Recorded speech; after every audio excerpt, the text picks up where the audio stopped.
sentarse a escuchar las diferentes autoridades y justo cuando llegaba el almuerzo llamo a la presidenta de la Unión de Exportadores de Uruguay, Andrea Roth, para que los salude a ustedes y les dé también la bienvenida oficial.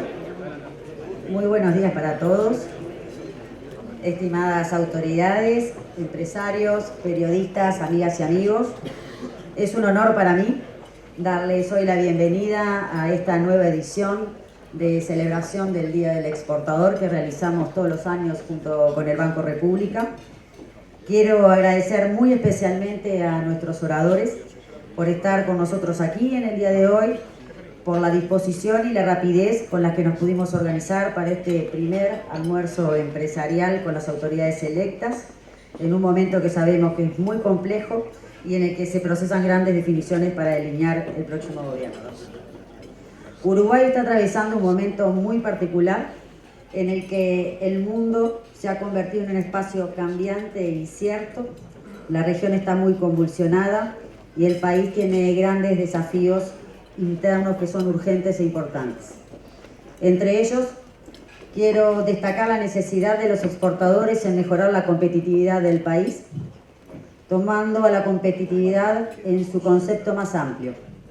Esto incluye bajar costos de producción, como ser costos logísticos, tarifas, costos en contratar personal y otros tantos costos ocultos que tienen que ver con las ineficiencias, trámites lentos y engorrosos. A su vez, implica mantener un tipo de cambio real, competitivo. Es muy frustrante hacer un trabajo minucioso buscando factores que inciden en los costos de las empresas, buscando cómo bajarlos, encontrar las soluciones y que luego una variación en el tipo de cambio anule completamente cualquier tipo de mejora alcanzada. Esa mejora en la competitividad también incluye aspectos vinculados a la facilitación del comercio, a la promoción de las exportaciones, a una imagen país con más peso y más conocida en el mundo. Esto, por supuesto, que sin desconocer todo lo que se ha logrado y todo lo que se ha hecho hasta ahora. Además, incluye el apoyo al emprendedurismo y a las pymes, que representan la gran mayoría de las empresas del país y aproximadamente el 80% de las empresas exportadoras, aunque aún en el total exportado medido en dólares no hayan alcanzado un rol protagónico. También tiene que ver con el fomento a la innovación, a la mejora en la educación y en compatibilizar producción con medio ambiente.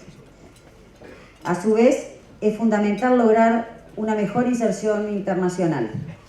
El mundo camina hacia bloques de comercio, hacia acuerdos bilaterales, y tanto Uruguay como el Mercosur se han venido quedando por fuera de estos circuitos. Esperamos que el acuerdo Mercosur-Unión Europea logre concretarse, que continúen las negociaciones con otros países como Singapur, Corea o Canadá, y por supuesto debemos seguir sumando nuevos mercados. Uruguay está llamado a tener un rol protagónico, apostar al diálogo y a la construcción regional en momentos en que Argentina y Brasil no están en la misma sintonía. Uruguay tiene un gran activo. Es conocido mundialmente por sus instituciones, por el respeto a los contratos y por su seguridad jurídica. Hoy, en una América Latina tan inestable, este activo tenemos que cuidarlo.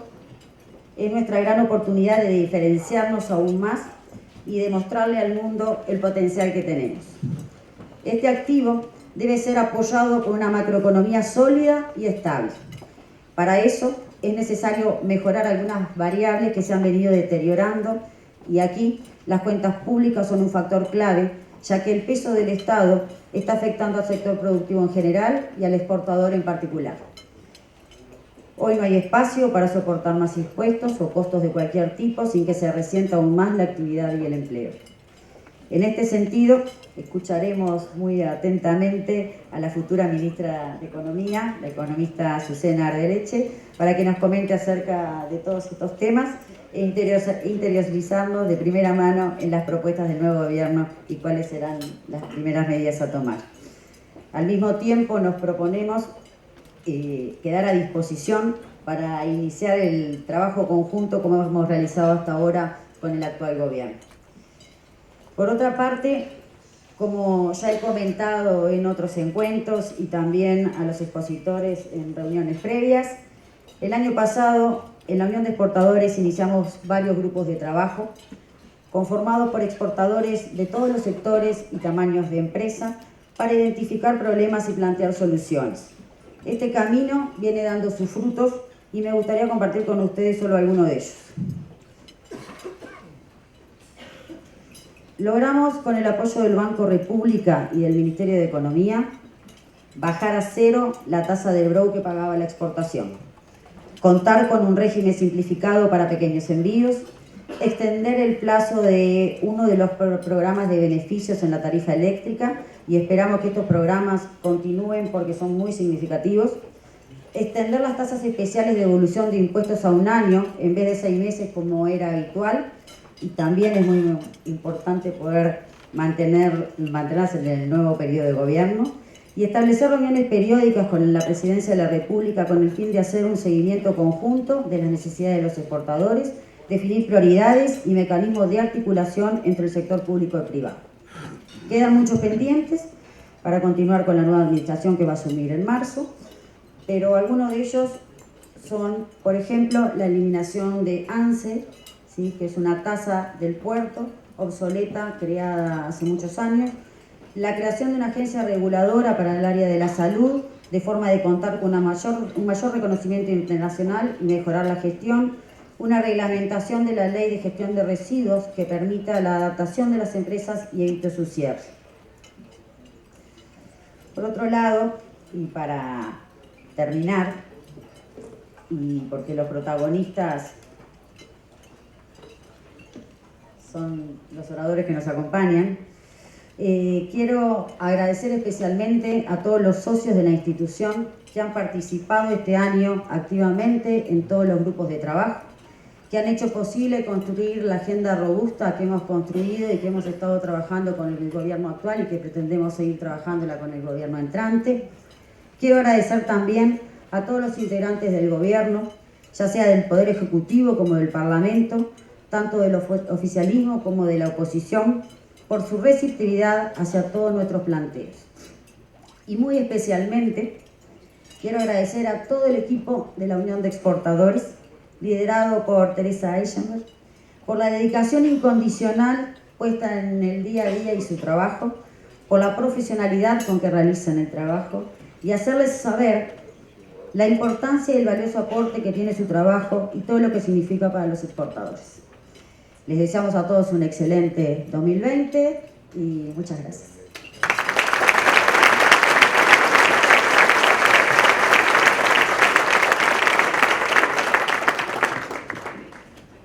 Muchas gracias a la licenciada Andrea Roth, la presidenta de la Unión de Exportadores. Y ahora saludamos y escuchamos al economista Jorge Polgar, presidente del Banco República. Adelante, Jorge. Muy buenas tardes, muchas gracias por acompañarnos. Para mí es un honor, en nombre del Banco República, dar la bienvenida a esta nueva celebración. Es una larga tradición que tenemos con la Unión de Exportadores de año a año organizar esta celebración del Día del Exportador y que nuevamente nos convoca hoy con invitados especialísimos que sin duda reflejan esta expectativa de un salón lleno. A los organizadores, muchas gracias. A los expositores, muchas gracias por aceptar la invitación. Este evento que organizamos desde hace tiempo busca siempre contar con expositores que aporten información, perspectivas, miradas e ideas que sean útiles para el mundo empresarial, el mundo del exportador. Y esta edición del día de hoy cumple con creces estos objetivos que siempre perseguimos, ya que tenemos el honor que los expositores invitados sean nada más ni nada menos que el presidente electo del Uruguay, el doctor Luis Lacalle Pou, y la futura ministra de Economía y Finanzas, Azucena Arbeleche, la economista Azucena Arbeleche. A ambos muchas gracias nuevamente por aceptar la invitación a exponer aquí con nosotros. Uruguay se destaca, como decía Roth, por la calidad y fortaleza de sus instituciones. Esto es reconocido y especialmente valorado en tiempos de transición política y asunción de un nuevo gobierno. Dentro del concierto de instituciones públicas que componen esta institucionalidad se encuentra el Banco República, con más de 120 años de historia desde su creación. La permanencia y desarrollo del BROU a través de las décadas puede ser tal vez en sí mismo una fortaleza y una muestra de esa institucionalidad y de nuestras fortalezas también económicas. El BROU cumple a cabalidad con su mandato legal Es una empresa pública enfocada en alcanzar los objetivos de su plan estratégico, que lo ha llevado en la última década a procesar un acelerado camino de modernización y de eficiencia, y que en poco tiempo ha incluido como nuevos clientes a 400.000 trabajadores y 20.000 micro y pequeñas empresas, no todas exportadoras, ¿sí?, que ahora pueden ahorrar, manejar su dinero y acceder al crédito en condiciones mucho más favorables. El BROW sigue siendo un banco líder con ganancias récord en contexto de fuerte competencia. Su fortaleza le permitió además apoyar con medidas concretas y a tiempo a empresas de sectores en problemas. Su marca, su larga historia y su actual patrimonio de 1.900 millones de dólares, el mayor de su historia, lo hace merecedor de la confianza cotidiana de empresas y familias uruguayas. Estas fortalezas del Banco República son un activo de la economía, un activo de toda la economía uruguaya. El directorio de BROW que asuma en marzo del 2020 y el futuro gobierno encontrarán en el Banco República un poderoso instrumento para el desarrollo económico del país y el bienestar material de todos los uruguayos. Para terminar, de rigor, agradecer nuevamente y felicitar a los exportadores en su día y el deseo sincero de los mayores éxitos en su gestión al presidente electo y su ministro de Economía. Muchas gracias.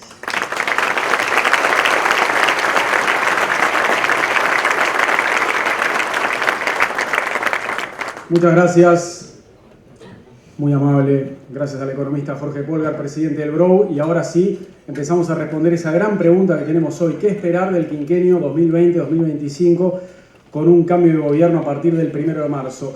Y para empezar a responder eso y para escuchar atentamente lo que se viene, recibimos a una de las oradoras principales de la tarde, la futura ministra de Economía, la designada ministra del gobierno electo, la economista Azucena Arbeleche. Adelante, Azucena, bienvenida.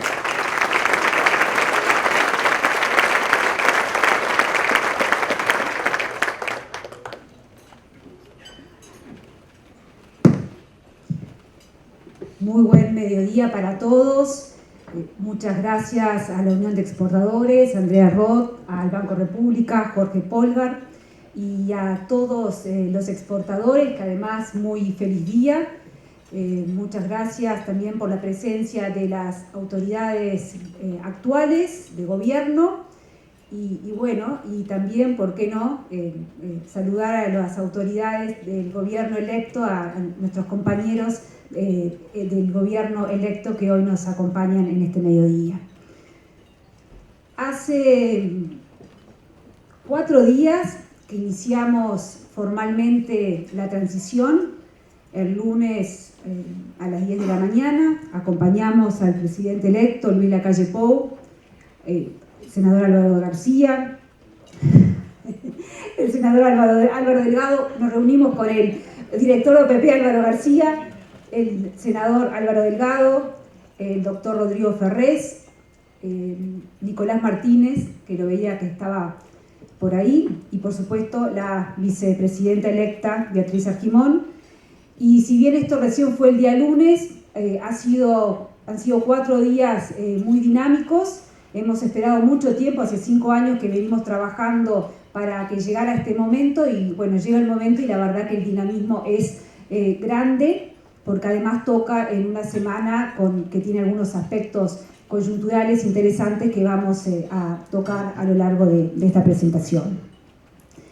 Andrea decía que estaba expectante de conocer cuáles eran las propuestas que teníamos para encarar el periodo 2020-2025, y la verdad que les tengo que adelantar que no vamos a tener ninguna sorpresa. Lo que hoy vamos a compartir, los aspectos que hemos elegido para compartir hoy con ustedes, son elementos que venimos trabajando desde hace mucho tiempo, que hemos presentado en lo que fue inicialmente la agenda del Partido Nacional y lo que luego fue la agenda, el compromiso por la gente, que hemos elaborado con los demás socios de la coalición del gobierno multicolor. Por lo tanto, no va a haber sorpresas, sino refrescar algunos de estos elementos. También me adelanto a contestarle a la presidenta de la Unión de Exportadores sobre algunas de sus propuestas, que no es momento para que demos una respuesta concreta, pero sin duda que con la instancia de hoy abrimos formalmente un diálogo que además hemos mantenido en este tiempo, conociendo cómo avanzaba y cómo trabajaba y cuáles eran las preocupaciones, y miro también a Teresita Eschenberg, cuáles eran las preocupaciones de la Unión de Exportadores, de las empresas exportadoras en general, y bueno, son insumos que hemos tenido en cuenta sin duda a la hora de elaborar nuestras medidas. Quisiera empezar ubicando nuestras medidas de política económica con lo que es nuestra visión de la política económica. Y para encuadrar el tipo de política económica que vamos a llevar adelante en el 2020-2025, voy a iniciar con una frase que quizás algunos me hayan escuchado alguna vez mencionar, del economista británico John Maynard Keynes, pero me parece, personalmente, me parece que balancea tres elementos importantes que tenemos que tener en cuenta desde la política económica. Y Keynes dice lo siguiente: el problema político de la humanidad es combinar la eficacia económica, la justicia social y la libertad individual. Es sobre esos tres pilares, sobre esas tres patas, que nosotros entendemos que se debe abordar la política económica. La persona es el centro en toda decisión de política económica, y una persona que, siendo libre, tiene que acceder a las mejores oportunidades en sus condiciones de vida. Eso nos lleva a que necesitamos un Estado activo y presente, acompañando especialmente a las personas más vulnerables. Esto significa, desde la política económica, que tenemos el rol, la responsabilidad de velar para que las políticas sociales estén siempre en curso y no estén bailando al compás de los ciclos económicos, como el propio economista Keynes analizó tan detenidamente. La tercera pata se refiere a una asignación de recursos eficiente y eficaz. Y nosotros entendemos que son justamente las personas, las empresas, quienes mejor pueden llevar a cabo esa asignación de recursos, quienes mejor saben dónde destinar esos recursos para obtener un mayor crecimiento en su sector y, por lo tanto, en la economía. Nosotros, en ese sentido, buscamos que las propuestas de política económica, lejos de ser un obstáculo para este impulso desde las empresas y los emprendimientos, la política económica tiene que ser un catalizador de esos incentivos y tiene que proveer bienes públicos de calidad, como la educación, la seguridad, la salud, la infraestructura, y tiene que proveer, tiene que invertir en innovación y en nuevas tecnologías.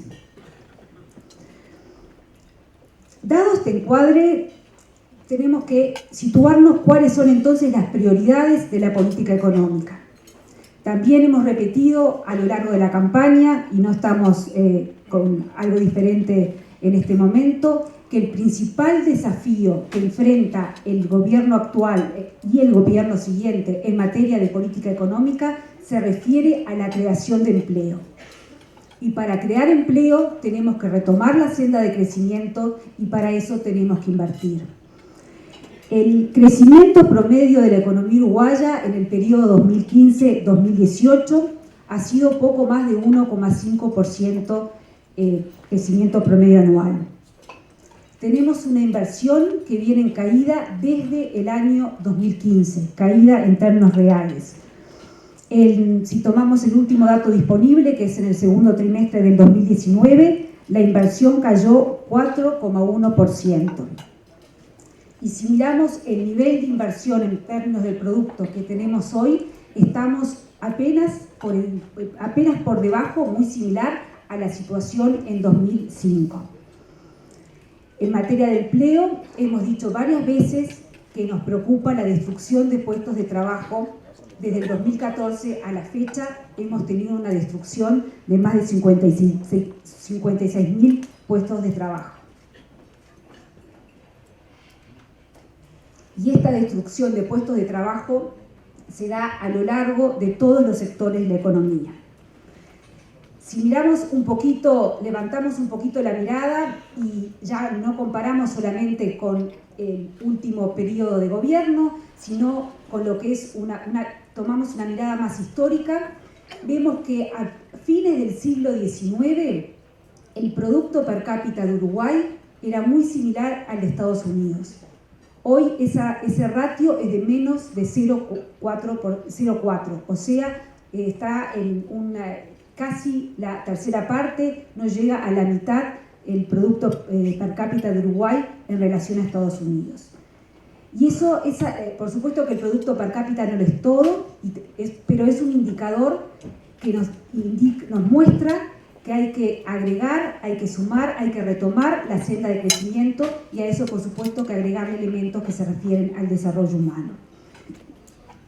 Este panorama nos habla que claramente tenemos que retomar la senda de crecimiento. Y para eso, en ese rol de retomar la senda de crecimiento, las exportaciones tienen un rol clave. En el segundo trimestre, el último dato disponible, como decía, en donde la economía prácticamente se mantiene estancada, las exportaciones crecieron un 3,5% y aportaron un punto porcentual en materia de crecimiento. Las exportaciones sin duda que constituyen el motor de crecimiento de la economía uruguaya, y ahí tenemos que poner nuestro foco. ¿Y qué hacer entonces para retomar esa senda de crecimiento? Para lograr que se invierta, para lograr generar empleo. Muchos de estos puntos eran abordados por Andrea en su introducción inicial, y nosotros hemos reiterado a lo largo de estos meses de discusión pública que buena parte del problema en términos de crecimiento obedece a la falta de competitividad que tiene la economía uruguaya en todos sus sectores. Debemos, por lo tanto, empezar mejorando la productividad y la competitividad. Y en esa falta de competitividad hay una gran responsabilidad de la política fiscal que se ha llevado a cabo adelante, particularmente en el último periodo de gobierno. Tenemos hoy un elevado déficit fiscal en el entorno del 5% del producto. Si dejamos de lado algunos registros de operaciones de canje de deuda, tenemos una deuda que ha estado creciendo, y claramente lo primero que hay que hacer es mejorar las cuentas públicas. Hemos dicho en la campaña, y lo reiteramos convencidos, que el camino para mejorar las cuentas públicas es a través de la generación de ahorros en el Estado.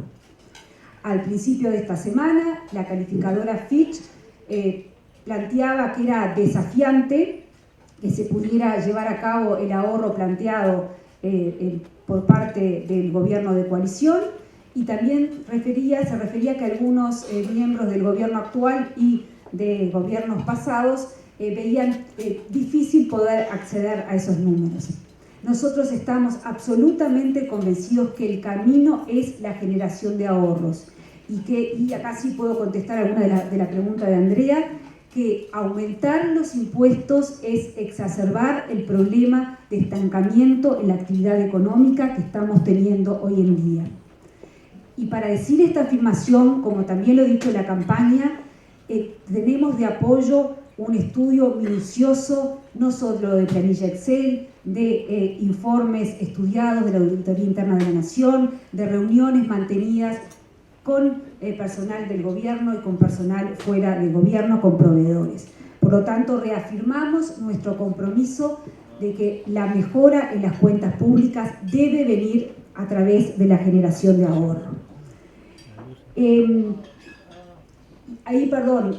Tampoco necesitamos tener la ley de urgente consideración aprobada para lograr estos ahorros. La ley de urgente consideración, que toma elementos de la agenda, tampoco van a encontrar sorpresas cuando se dé a conocer los contenidos, el articulado de esa ley. La ley nos permite algunos cambios institucionales que nos van a facilitar el concretar, el lograr esos ahorros. Pero, como dice el contador Fernando Blanco, que está aquí presente, para bajar el nivel del gasto hay que gastar menos, y no necesitamos más que no necesitamos ningún cambio, ninguna ley. En materia de política cambiaria, quizás cada vez diga menos, porque ahora ya no es solamente desde el equipo de Economía en general, sino desde el rol del Ministerio de Economía, pero sí, y por lo tanto esta es una tarea que compete al Banco Central del Uruguay, pero sí reafirmar nuestro criterio, nuestra forma de ver cuál tiene que ser la trayectoria del tipo de cambio, y ahí siempre hemos dicho que el tipo de cambio tiene que ser aquel en una economía con un tipo de cambio flotante, en donde el Banco Central tiene como instrumento la inflación. Si ha elegido como instrumento la inflación, no puede estar cambiando continuamente, como se ha dicho en el pasado, los objetivos de la política monetaria. El Banco Central tiene que atenerse al objetivo inflacionario y el tipo de cambio tiene que ser aquel que surja de la oferta y la demanda en el mercado. Por supuesto que las intervenciones en el mercado cambiario para evitar la volatilidad del tipo de cambio son bienvenidas, porque de lo contrario los daños a nivel de empresas y familias pueden ser muy importantes. La mejora fiscal es necesaria. Reiteramos entonces que tiene que ser por el lado de los ahorros, y tiene que ser además por el lado de los ahorros, porque el nivel de déficit al que llegamos hoy de 5 puntos del producto no obedece a una caída en la recaudación, a pesar de que la economía está estancada. Esto es importante tenerlo en cuenta. El origen del déficit fiscal de hoy es el gasto creciente del Estado. Por lo tanto, la respuesta también tiene que venir en limitar, restringir ese gasto creciente del Estado. No es a través de más impuestos. La mejora en la situación fiscal es urgente, pero sin embargo es una condición que no es suficiente. Es necesaria, pero no es suficiente. Y por lo tanto, junto con una conducta fiscal más restrictiva, una conducta fiscal que se va a plasmar en la ley de urgente consideración y también en la ley posterior, en la ley de presupuesto el año que viene. Junto con eso hay que comenzar a implementar reformas de corto, mediano y largo plazo, pero cuya implementación y cuyo diseño tiene que ser inmediato.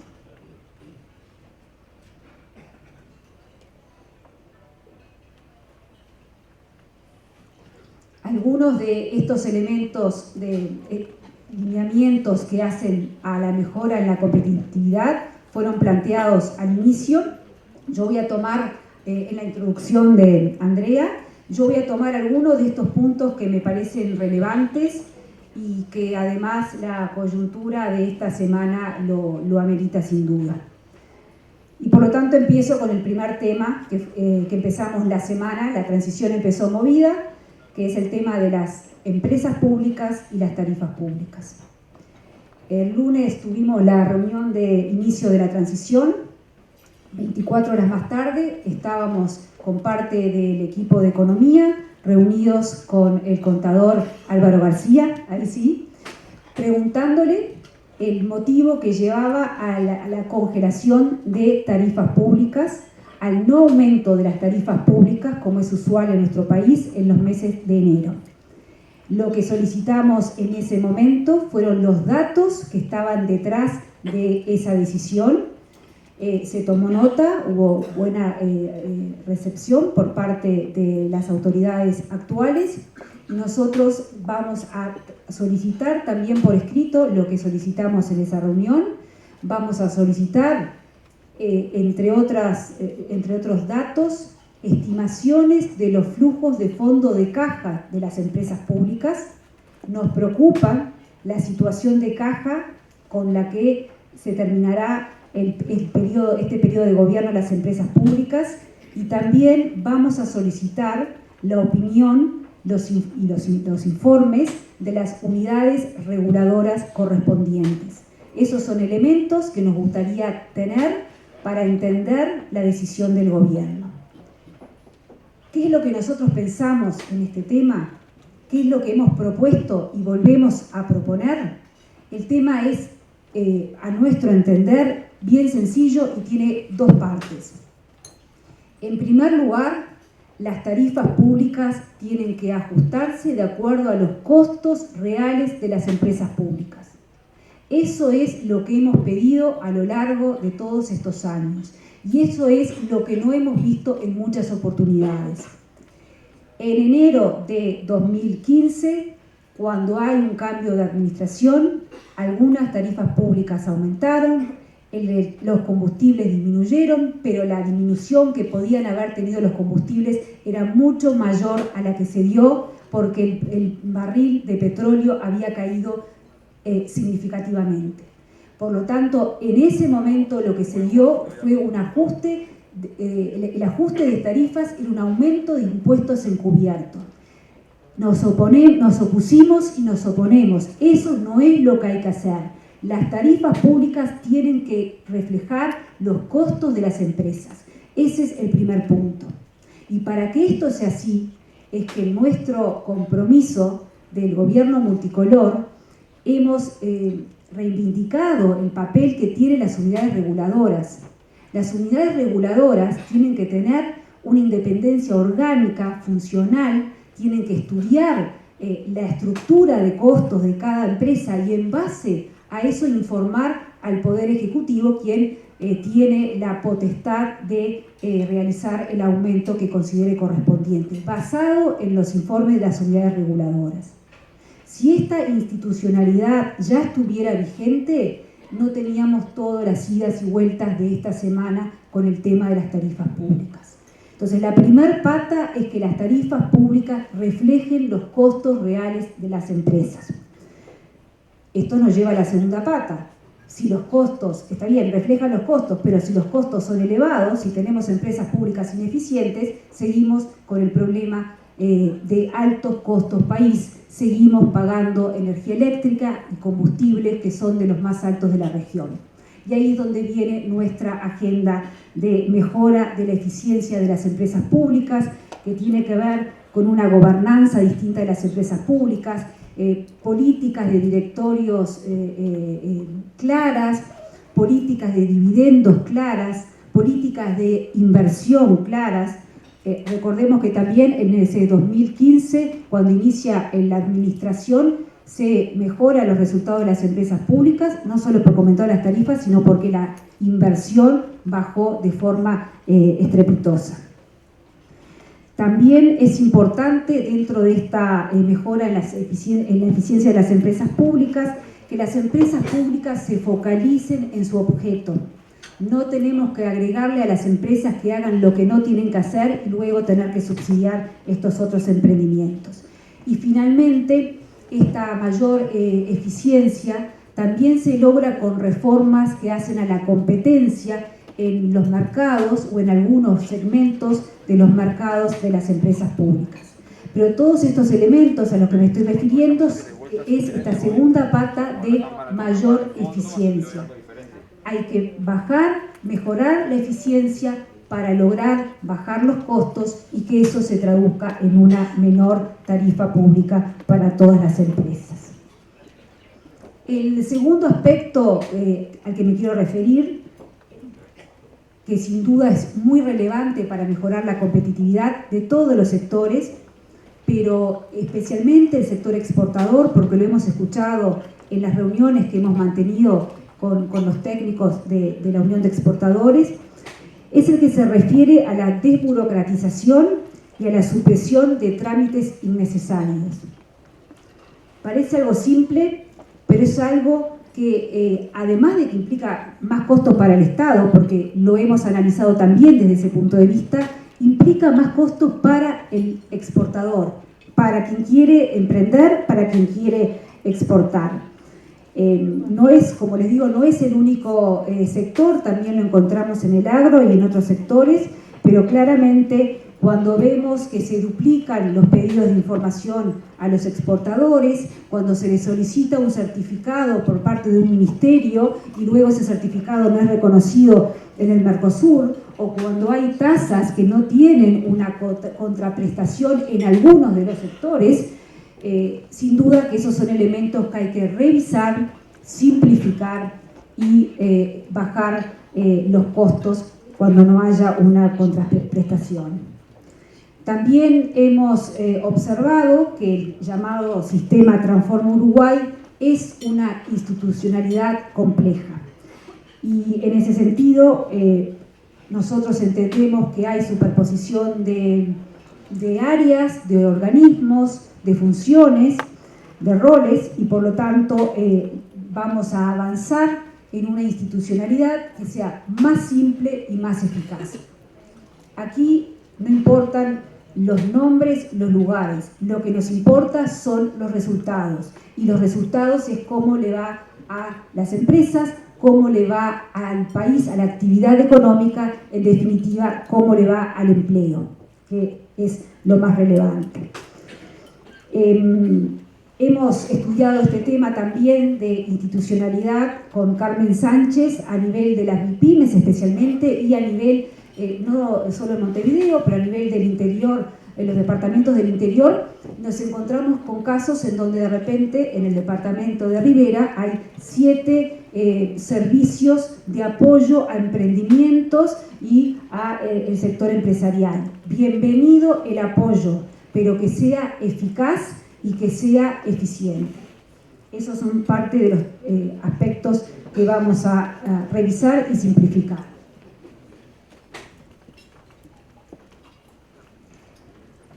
El tercer punto al que me quiero referir es también un aspecto de esta semana y en especial en el día de hoy, y se refiere a la inserción internacional. En primer lugar, lo que estamos convencidos desde la coalición que tenemos que hacer es tener una estrategia nacional de inserción internacional.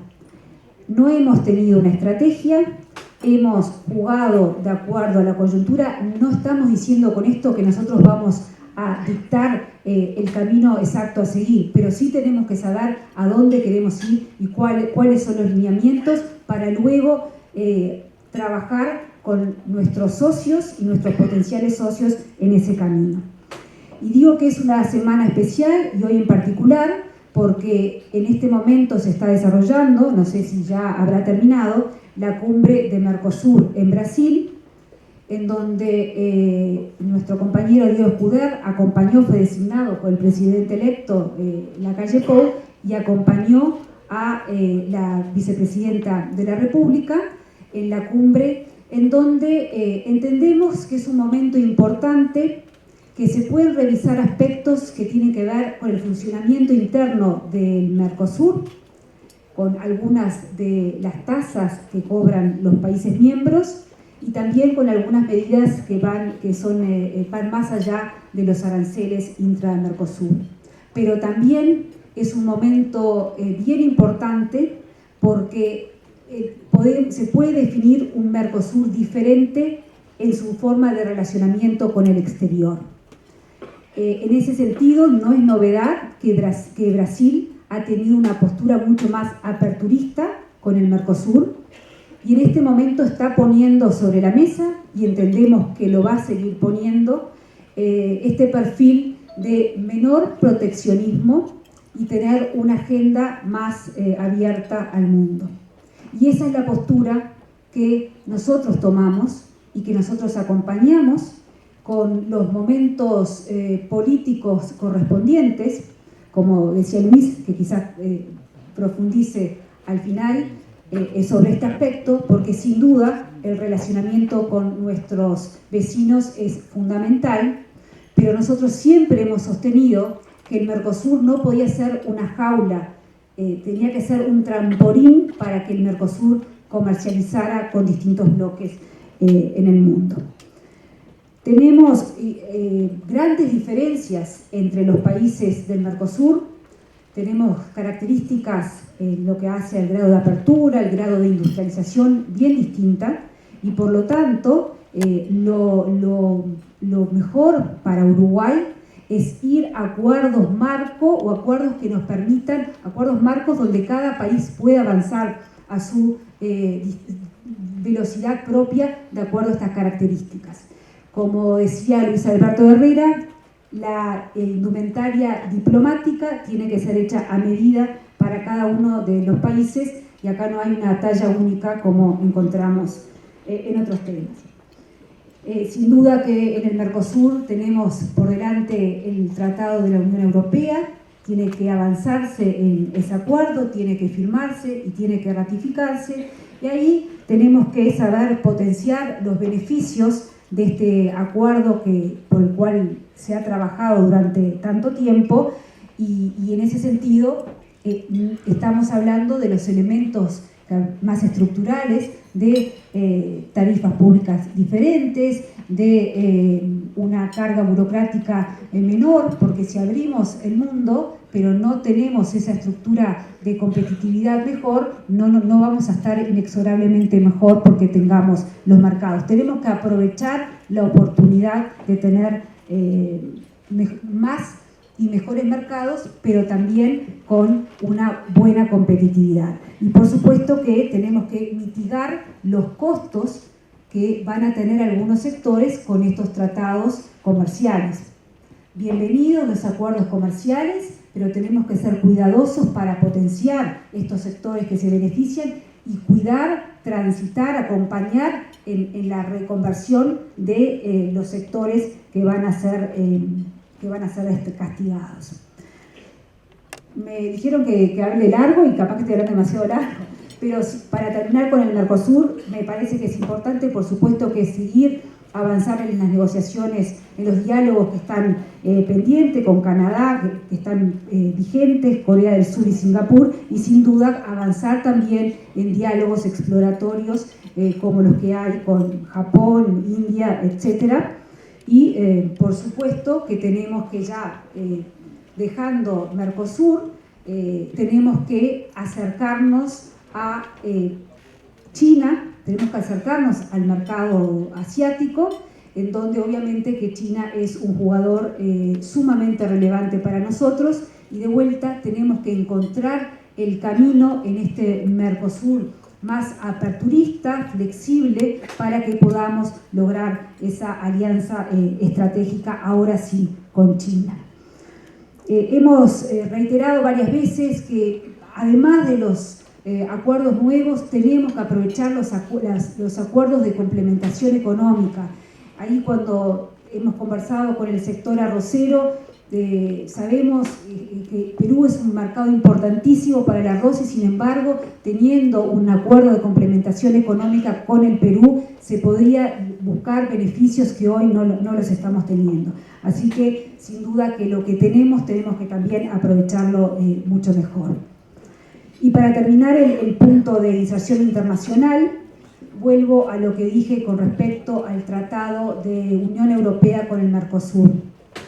Es fundamental que la política de inserción internacional vaya de la mano de una política adecuada en términos macroeconómicos y microeconómicos. La simple apertura, que no es simple, es complicada, pero la solo apertura del Uruguay y del Mercosur al mundo no nos va a llevar inexorablemente a mejores resultados si no lo acompañamos a que las empresas tengan esa plataforma para poder salir y vender sus productos al mundo. Quisiera tocar un punto ahora distinto que no tiene que ver exclusivamente con la política económica, pero sí tocar algunos aspectos financieros que se refieren a la infraestructura de transporte y a la infraestructura portuaria, que sin duda es uno de los elementos que hemos estado conversando con la Unión de Exportadores, que hace a los costos y la competitividad de las empresas exportadoras. Ahí el tema vial, sabemos que tiene una situación bastante crítica y lo que hemos dicho y reiteramos es que vamos a manejar todo el menú de instrumentos de financiamiento posibles para que se avance en términos de infraestructura. En ese sentido, ya hemos dicho que vamos a modificar la ley 18.786, que se refiere a las PPP y su reglamentación, porque hemos encontrado que los plazos son largos, que hay también superposición de requisitos, hay superposición de garantías, todo lo cual termina generando mayores costos en el instrumento. Es un instrumento que tiene que ser mejorado para que su costo disminuya y sea más atractivo ir por ese camino. Estoy mencionando este instrumento porque es el que requiere cambios, pero además tenemos la obra pública, la concesión privada, son instrumentos que también tenemos dentro del menú de opciones. Hemos pensado que sería bueno tener al final una única agencia en materia de infraestructura que sea un poco la responsable de que todo este proceso, de todos los organismos que se involucran en el proceso de PPP, se centralicen, sean focalizados en una única agencia que ordene y mueva el proceso que ha sido bastante lento. Creemos que también nos disponemos también a mejorar lo que es el armado de pliegos de las licitaciones, es algo muy concreto, pero puede hacer la diferencia del resultado de las... Y también tenemos que revisar la división, el manejo, la división de riesgos entre el privado y el público en lo que hace las PPPs. Esto es un instrumento distinto, ese reparto de riesgo no está en los otros instrumentos financieros, pero para que sea exitoso las PPP, ese reparto de riesgos es fundamental. En materia de puerto, hay mucho para hacer. Ahí el punto inicial es diseñar un nuevo plan maestro logístico y portuario, y que obviamente tiene que tener distintos elementos que hagan una relación más moderna en la articulación público y privado. Tenemos que estudiar los costos a nivel portuario, que ya hemos discutido esto y tenemos algunos insumos. Tenemos que lograr la manera que el puerto lo necesitamos para nuestros exportadores, pero necesitamos también vender servicios portuarios que va a redundar en menores costos para nuestros exportadores. Tenemos que tener un plan de inversiones claro para que hace parte de esta estrategia, de este plan maestro para los próximos años. Pero sin duda que visualizamos que tiene que haber muchos cambios y simplificaciones y revisión en la parte de costos, no mágica, porque acá no corre la magia, pero sí corre el ser racional y lograr transbordos y captar el tráfico de la región. El quinto punto, y me queda solamente uno más, ahora me van a decir que sea más corta, después que me dijeron que hable tranquilamente, se refiere al tema de relaciones laborales. Estoy buscando a Mario Aristi, que lo había visto sentado. Es un tema en el que el equipo ha trabajado muchísimo y que lo el mensaje simple que podemos transmitir hoy es que hay una cantidad de elementos que tienen que ver con las diferencias de las empresas de acuerdo a las distintas características de sus mercados, si exportan o no, de acuerdo a su ubicación geográfica, de acuerdo a su tamaño, que hacen que los laudos tienen que contemplarse de manera distinta y tienen productividades distintas. Entonces, este es un punto que en el ámbito de los consejos de salarios, las partes se van a poner de acuerdo en qué es lo que se va a negociar y hablar. El otro aspecto que es igualmente importante tiene que ver con los cambios en la tecnología, los cambios en la forma de producir. Y de vuelta, estos son aspectos que a nivel del Consejo Superior Tripartito se va a definir con los insumos de un Consejo Técnico Permanente, en donde las tres partes, trabajadores, empresarios y el Estado esté representado. Lo que quiero transmitir, que acá no hay una imposición de nadie, sino que los temas que tienen que revisarse se van a revisar a través del diálogo en este ámbito tripartito, en donde las tres patas, los tres actores involucrados se van a sentar y van a discutir. Los consejos de salario se tienen que fortalecer y los tenemos que mejorar. Y en eso tampoco va a haber ninguna sorpresa de lo que hemos venido diciendo a lo largo de todos estos meses en la campaña. Quisiera mencionar también, porque no tengo un punto aparte sobre la educación, que sin duda es un tema crucial en términos de competitividad, que tenemos un foco especial en la creación de un sistema nacional de formación profesional continua, que no implica más costos, porque ya tenemos los fondos, los recursos del Fondo de Reconversión Laboral, pero nos preocupa que el porcentaje de trabajadores que han tenido alguna capacitación es muy baja de acuerdo a los informes de la propia INEFOP. Y ahí también la idea es simplificar la institucionalidad. Hay muchos actores involucrados en la formación a nivel de trabajadores, a nivel profesional, y la idea es simplificar esa institucionalidad para que sea eficiente y para que sea eficaz. Necesitamos una formación permanente y no solamente tiene que formarse aquella persona que ha perdido su trabajo.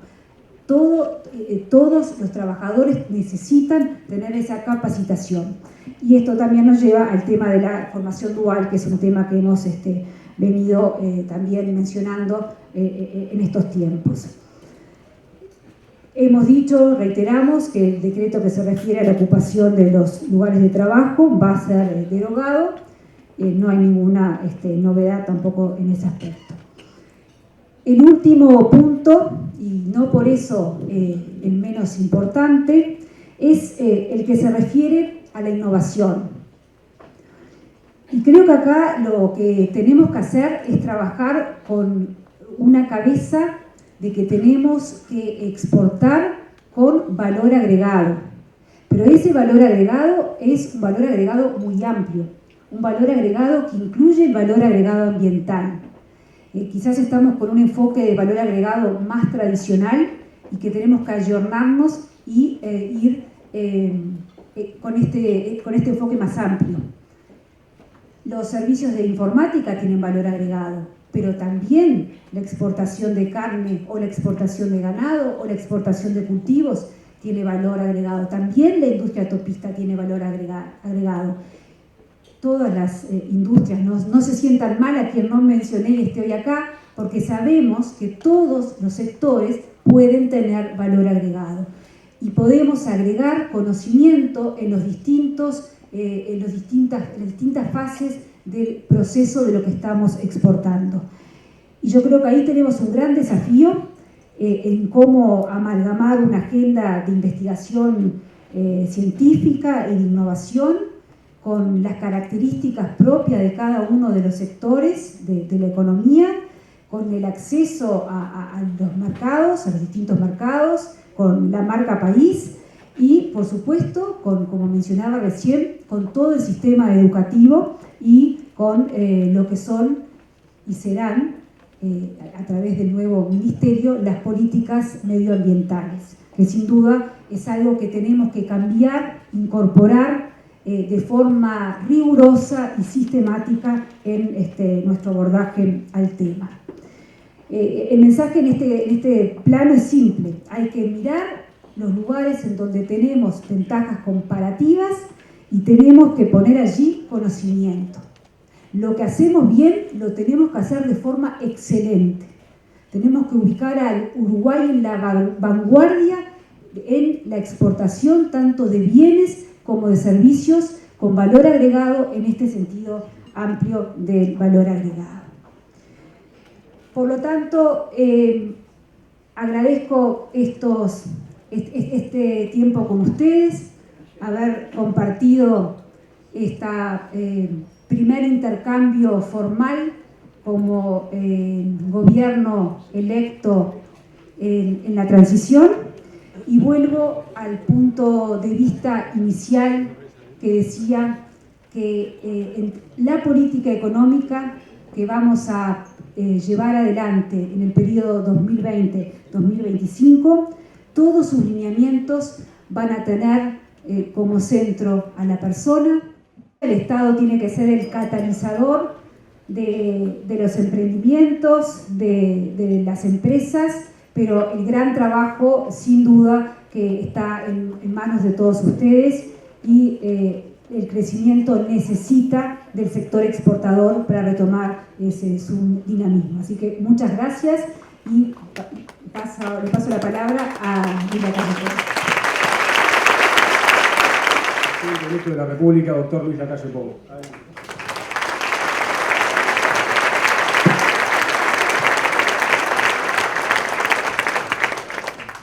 Buen mediodía para todos. Gracias por la invitación y por la insistencia. Los que conocen a la Presidenta saben que es insistente y es la base de su éxito. Nosotros creemos que hay que estar atrás de los temas. Y la razón de la presencia nuestra de hoy, en un momento bastante distinto en nuestras vidas, es justamente valorar estar atrás de los temas. O sea, el testimonio nuestro es un grupo de hombres y de mujeres de 5 partidos políticos, y por eso acá están quienes nos acompañaron en esta etapa electoral y que van a formar parte del gobierno de 5 partidos, es venir a comprometernos en hacer las cosas. Yo quiero pararme arriba de lo último que decía Azucena, que yo lo dije en muchos discursos a lo largo y ancho de la campaña. Al país lo hace grande su gente, no lo hace grande su gobierno. Y los gobiernos tenemos que acompañar a la gente que se levanta todos los días a trabajar, a emprender, a crear, a producir, en las distintas etapas de la vida nacional. Y por eso hoy no le dije a Andrea, no quiero ser el orador principal porque me gusta dar certeza, me gusta dar tranquilidad, y cuando tenemos un desarrollo, un proceso acabado, se lo vamos a contar. Este gobierno pretende ser un gobierno que hable mucho con ustedes. No que haga propaganda, que hable, que cuente. En momentos en que el mundo cambia tanto, la posibilidad de tener certidumbre a mediano plazo es fundamental en su vida diaria como emprendedores. En todos los ámbitos del país. En el ámbito de las puertas adentro, hacia adentro del Estado, del gobierno. Azucena hacía un balance de lo que es la situación de las empresas públicas, tan importantes para el desarrollo de nuestro país, fuertes y eficientes, socias del progreso, y por eso hay que ayornarlas. Y lo primero en el mundo moderno es no quedarse con lo bueno que tuvimos, porque si era bueno ayer puede ser malo hoy. Entonces el primero que tiene que hacer la introspección es el Estado. Tenemos el Estado, tenemos el gobierno, no el que merecíamos hace 15 años, o hace 20, o hace 5, el que te necesitamos dentro de 3 años. Y yo sé que los cambios, a quienes, sobre todo a quienes no están acostumbrados, duelen. Toda situación nueva es compleja, pero estamos obligados a hacerlo. Y hay que hacerla sin procesos traumáticos. Acá no se trata de ganadores y perdedores, acá se trata de ganar todos. Estamos en el mismo barco. Y por eso nosotros somos de la teoría de que hay que dialogar mucho. Ojo, en un momento el diálogo también tiene que dar paso a la acción. Nosotros no queremos ser un gobierno de asamblea. El mundo no puede tener un gobierno de asamblea.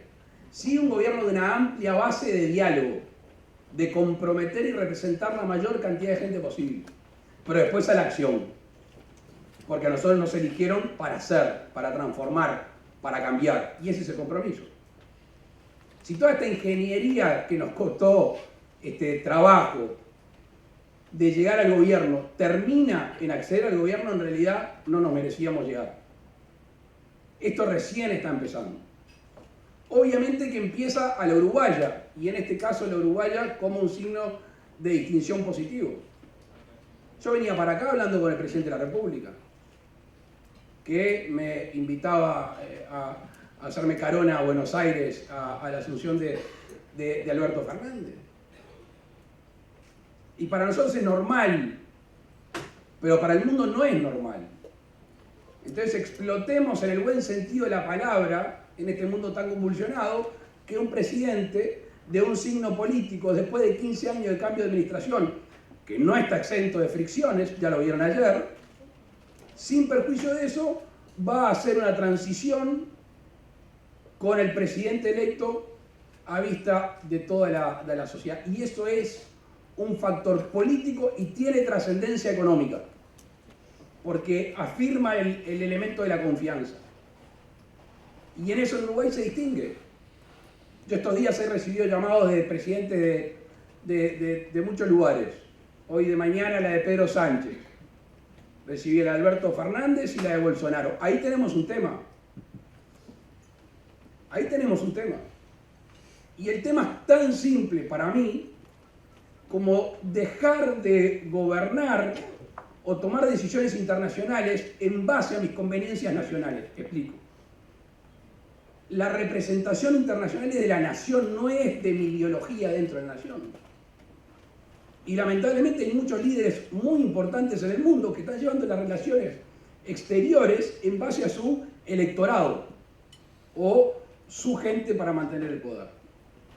Yo creo que entre Brasil y entre Argentina, el Uruguay, una vez más, como históricamente se ha parado en el mundo, puede ser el fiel de la balanza. En una relación no ajena a turbulencias, la bilateral y la que separa en el medio del Uruguay. Tenemos en algunos temas políticos que tienen derivaciones comerciales diferencias, lo que opina el presidente Bolsonaro sobre Venezuela y lo que aparentemente va a opinar el presidente Fernández sobre Venezuela. Ahí vamos a tener más sintonía con uno u otro. Lo que yo les comprometo es que el gobierno, representando a la mayoría de la nación y en consulta con todos los partidos políticos, el Frente Amplio incluido, no va a formar parte de clubes de amigos en base a la ideología. Ni de un lado ni del otro. Porque si no nos estamos perdiendo la representación del ser nacional del Uruguay. A mí me preguntaban el otro día si íbamos a seguir el mecanismo Montevideo. Yo creo que no. Eso no significa ir a adherirnos al Grupo de Lima. Aunque podemos tener coincidencias. Ya lo dijo un lord inglés hace muchos años, yo siempre lo repito. Los países no tienen ni enemigos permanentes ni amigos permanentes, tienen intereses permanentes. Y eso es lo que va a estar enfocando nuestra política exterior, que va a ser pragmática, va a ser de profundizar las relaciones comerciales con el resto del mundo. Y en eso creo que tenemos que sacudir un poco la modorra ideologizada de estos años. Y que el Uruguay transcurra una transición con otros jefes de Estado, un presidente que se va invitando, un presidente que se viene, creo que es un buen inicio en estos momentos de turbulencia. Una definición de campaña y que afirmamos, que es que los uruguayos ya hicieron el esfuerzo. Mientras que el gobierno gastaba mucho y gastaba mal, los uruguayos colaboraban con el erario público. Y la prueba es que no dio su resultado. Hoy de mañana estaba viendo un video con las proyecciones que hacía el ministro de Economía en el 2015 sobre cómo iba a terminar el gobierno. No se invocó una. Y no es un tema de invocar, es un tema de trabajar para. Porque no debe haber peor cosa que decir vamos a llegar a este registro y no actuar en consecuencia. Prefiero que no me digan a dónde van a llegar. Prefiero que me digan dónde se van a esforzar. Y por eso a nosotros se nos ha requerido en estos tiempos números, cifras, cómo va a terminar. Lo primero, si yo hoy se las digo, es ser irresponsable porque no hemos tenido toda la información. Es más, la primera etapa que abrimos nos encontramos con una decisión del gobierno distinta a la de los últimos 15 años.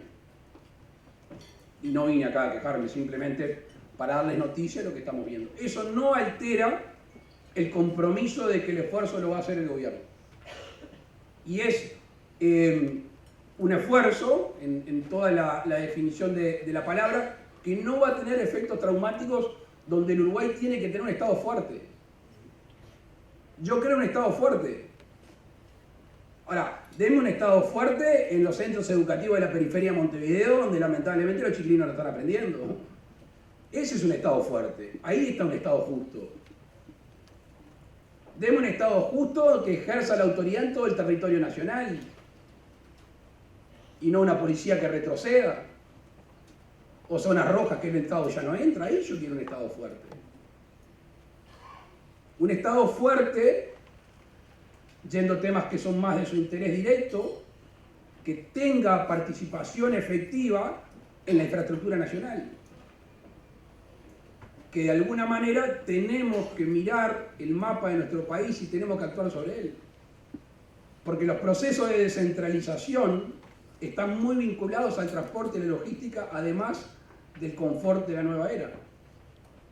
Y si nosotros no adaptamos la navegabilidad y si no adaptamos algunas rutas de nuestro país, no vamos a lograr descentralización real.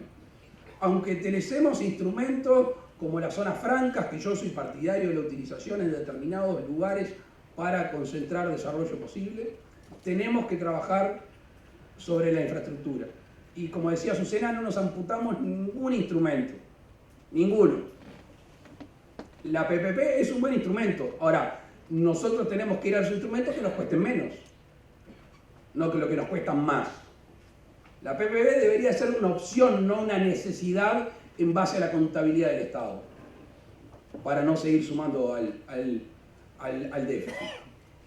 Pero queremos recurrir a la iniciativa privada, a las concesiones, queremos estimular que los emprendedores nos traigan ideas, que nos traigan proyectos para avanzar juntos. Nosotros estamos convencidos de que el río Uruguay tiene una vocación de transporte fluvial enorme y va a generar un proceso descentralizador muy importante para la región que está al norte del Salto Grande y el Salto Chico, pero también lo que está en el sur. Estamos convencidos de que el puerto oceánico hoy es el puerto de La Paloma. Hay que trabajar para la carga del este, que tanto le cuesta trasladarse a Nueva Palmira o a Montevideo. Hay que trabajar en la ruta 6, allí tenemos un compromiso con esa zona del país, de hacer de la ruta 6 una vía de ingreso y egreso de mercaderías y de bienes. Tenemos que trabajar sobre los accesos al puerto de Nueva Palmira. Tenemos un tema que se nos viene, que es la reforma del puerto de Montevideo, sobre el cual no me voy a expedir porque ya lo hicimos, pero se empieza en estos días. Tenemos que apelar al dinamismo de la obra necesaria para los tiempos que se nos vienen.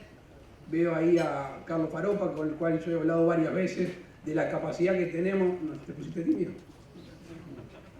La capacidad que se tiene de prever dónde se va a plantar, dónde se va a elaborar, dónde van a estar los montes, dónde va a estar el ganado, si se puede saber.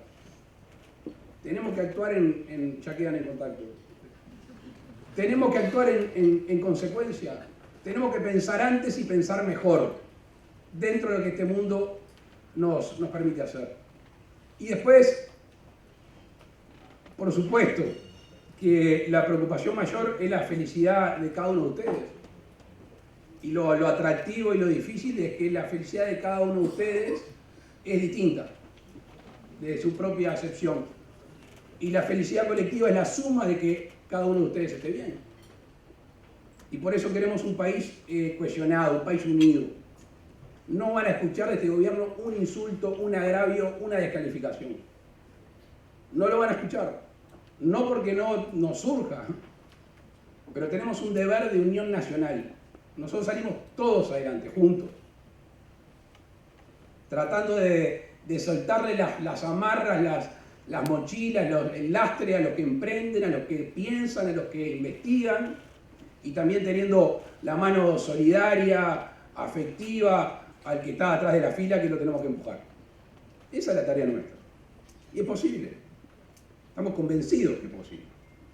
Y por eso que hoy llegamos en un momento que no le podemos dar efectivamente los procesos que vamos a seguir, los tenemos escritos, los estamos negociando con los socios de la coalición, que les paso un mensaje, porque yo sé que lo nuevo siempre genera signos de interrogación. En mi vida los signos de interrogación me han acompañado siempre y me han estimulado a contestarlos, así que no les tengo miedo a los signos de interrogación, al revés, me estimulan a ser mejor.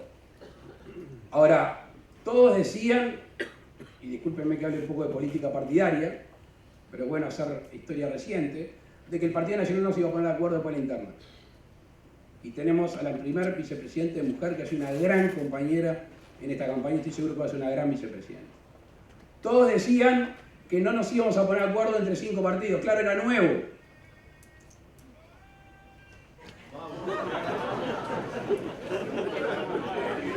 Yo hablo de unión.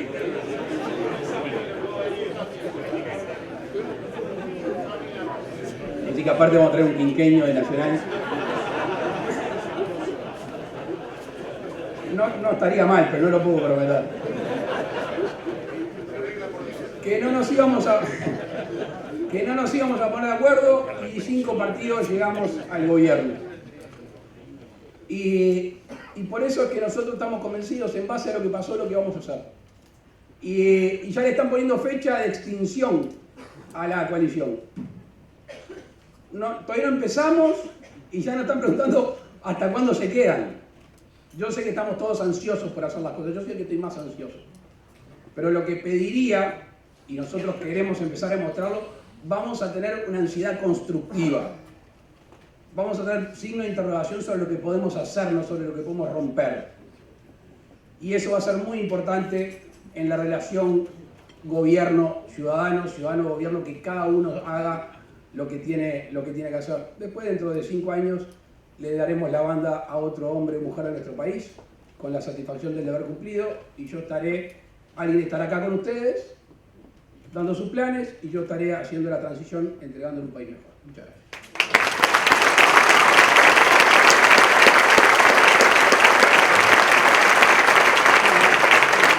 Le agradecemos al presidente electo Luis Lacalle Pou, el encargado de dirigir el gobierno a partir de marzo.